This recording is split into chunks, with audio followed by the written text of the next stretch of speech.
The Ministry of Sovereign Intelligence, Agent 26, Sterling Vane. Real science, real stakes. Vane, the decryption counter's at 4 minutes 12 seconds and the shaft is collapsing from the inside. My thermal imager just went offline. I have nothing. I am operating completely blind here. Cooper, how many times has your thermal imager saved your life? Twice. Possibly 3 times. And how many times has the cold saved mine? Sloan, the maglock is still sealed. ETA on. ETA is whatever Sterling decides it is, Cooper. I'm watching a processor the size of a shipping container about to drain 7 NATO networks. You're asking me about ETAs. Conduit, ambient EM reading at the shaft mouth current figure. 4.7 gigahertz. Drift 0.2 over the last 90 seconds. Stable. Good. Physics does not panic, Cooper. Physics simply works. It's the only reliable colleague I've ever had. 31 hours earlier, London. Come on, biometric calibration's updated. The firmware's current. The retinal baseline is absolutely Sloan. My clearance token expired again. Your token expires every 48 hours, Cooper. I have sent you the renewal protocol 11 times. 11. I have the read receipts. The renewal app requires the secondary authentication app, which requires it's a loop, Sloan. It's genuinely a loop. Black sand. Stromboli? Pantelleria. The debrief ran long. The ferry ran longer. You look like the Mediterranean tried to return you. The Mediterranean has impeccable taste. You're blocking the terminal. The token's expired. The renewal loop is... Physical override. Installed 1987. Never been updated. Never needed to be. That card is older than my parents. And it works every time. Tell me we have a new problem worth my time. Vatnajökull, Europe's largest glacier. Someone is running a machine under it. What kind of machine? The kind that takes 6 years and a dismissed CERN researcher to build.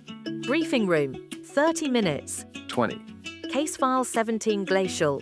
6 days ago, our deep cover signals team in Reykjavik flagged anomalous microwave frequency emissions rising from the Vatnajökull ice cap. Initial assessment, geothermal bleed from a subglacial volcanic fissure. Standard, dismissed. Vane reviewed the spectral trace. He did not dismiss it. Geothermal emissions are broadband and thermally random. What came out of that glacier was structured, narrowband, repeating subpatterns at regular intervals.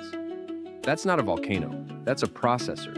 Dr. Sigríður Magnúsdóttir, 47, former quantum computing researcher, CERN, Geneva, 17 publications.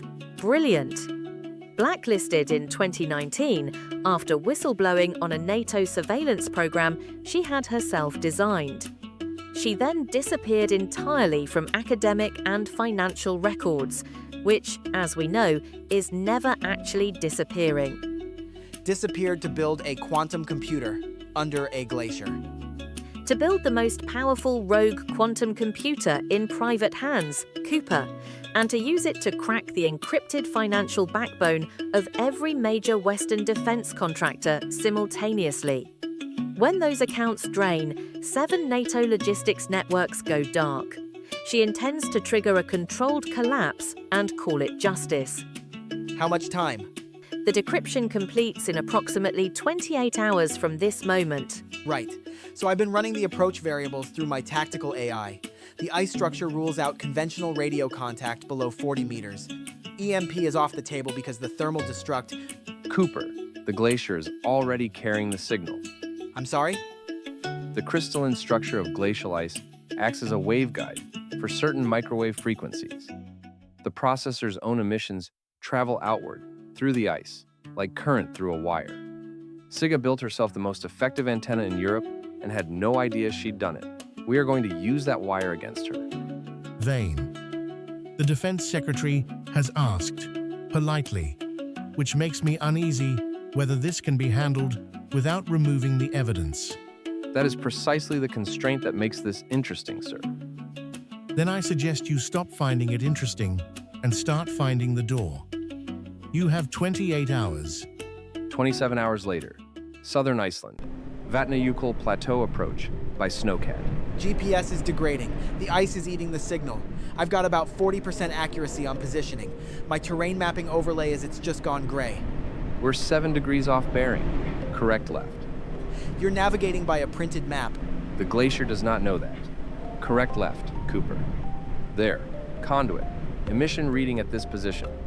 4.7 gigahertz, narrow band.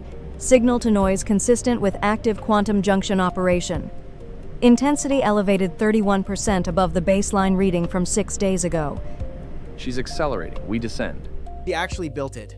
The size of the power draw alone must have required. Admiration later, Cooper. Decryption counter is at 1 hour 40. The maglock. Quantum, encrypted authentication layer. My bypass toolkit is specifically rated for this class. I'm going to run the handshake override.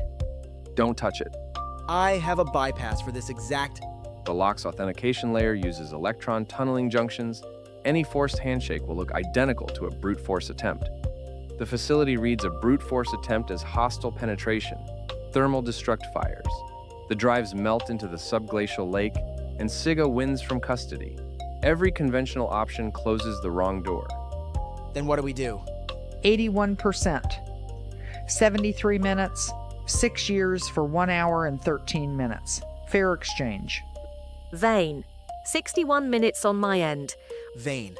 Whatever you're thinking now would be a very good time for it to be a plan. It has been a plan since London, Cooper. We're simply at the part where we execute it. Conduit. Confirm emission frequency. Exact figure. 4.7142 gigahertz. What is that? The panel is. The processor is being flooded with a mirror of its own tunneling noise. The authentication logic cannot distinguish its own signal from the interference. It's attempting to verify itself against itself. That is an argument it cannot win. What? No. The noise floor that patterns someone is reflecting? No. No, that frequency. You don't understand what you've stopped. The people who run those networks, what they funded. I understand exactly what I've stopped, Dr. Magnus's daughter. A very elegant machine, wasted on the wrong problem. Cooper, call Sloan. Tell her the decryption is at 81% and stopped. Evidence is intact. We need an extraction team and a structural surveyor in this order. You used the Glacier itself as she built a waveguide and you turned it into the ice. Closed her exit because you heated the ice by using her own frequency. She designed a remarkable facility, Cooper. She simply forgot that the Glacier was already doing physics long before she arrived. Extraction is 30 minutes out. And Sterling, please, for the love of all things sacred, do not bring back more sand. Ice. You brought me ice. Approximately 4,000 years old. You can't buy that. It's going to melt on my desk. Everything does, eventually. Understood. The Dean. Outstanding work, Vane. The Defense Secretary sends his thanks. Icelandic authorities have Magnus's daughter in custody. The hardware is secured. We have a new problem. Something has come up in the Baltic. I'll need you both briefed by morning. Electrons, as a rule, are supposed to stay on their side of a barrier. If you build a wall of insulating material, classical physics is quite clear. A particle that lacks the energy to get over the wall cannot get through it. Quantum mechanics disagrees. At the subatomic scale, particles do not have perfectly defined positions. They exist as probability waves. And a probability wave, by definition, has a small but real chance of appearing on the other side of any barrier, not by going over it, simply by being, with some non-zero likelihood, already there. This is called quantum tunneling. In modern semiconductor electronics, electrons tunnel constantly through the thin insulating layers inside every junction. Each crossing produces a tiny random electromagnetic pulse, what engineers call shot noise and flicker noise. There is no way to stop this. No shielding eliminates it. No depth of ice silences it. The laws of physics guarantee that any active processor will whisper outward, indefinitely, regardless of what surrounds it. Dr. Magnus's daughter built the most secure computing facility in private hands. She buried it under 300 meters of ancient ice, and then the ice told us exactly where she was. Physics does not keep secrets. It only keeps score.